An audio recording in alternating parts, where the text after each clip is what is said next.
ఇంటి బాధ్యత.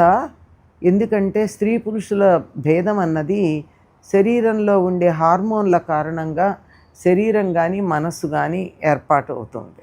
హార్మోన్ల కారణంగానే.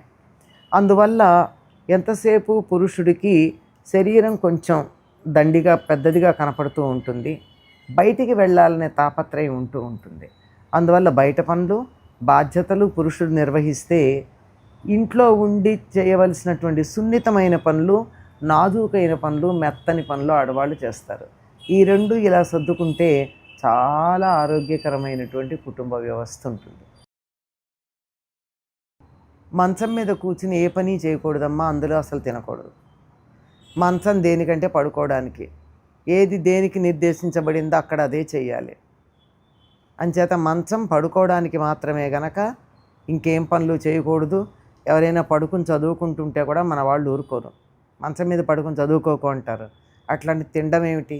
మంచం మీద ఎవరు తింటారు? రోగులు, బాలింతలు తింటారు. మనం రోగులమా బాలింతలమా? కానప్పుడు మంచం మీద తినడం ఏమిటి? తప్పు, తినకూడదు.